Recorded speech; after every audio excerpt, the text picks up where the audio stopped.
The next pattern that we are going to discuss is the factory pattern. So the factory pattern is one of the most common design patterns out there, and definitely it's widely used even by the developers that created Java.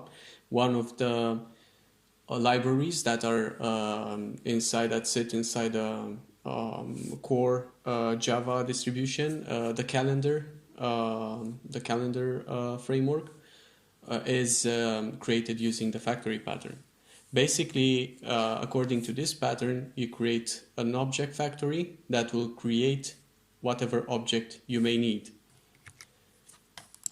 Let's discuss a bit about the advantages of using the factory pattern. So it will hide the internal logic of creating objects. The client will know next to nothing about what it takes to create your object.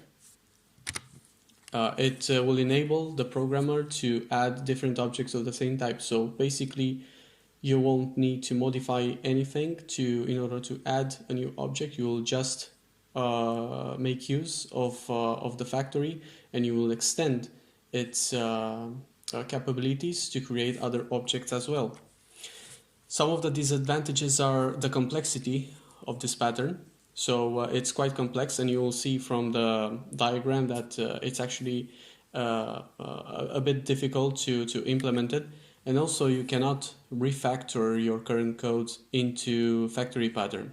You will need to think about using factory pattern from the beginning. This is an example that we will use in our code. So basically we have an interface called computer. The computer will have a method called compute, and there will be three objects that will implement this interface. So we will have laptop, phone, and smart TV.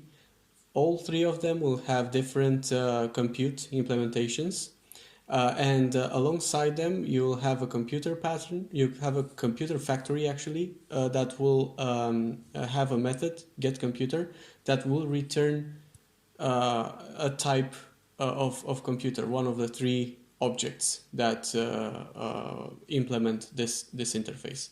So let's see in the code how this looks like.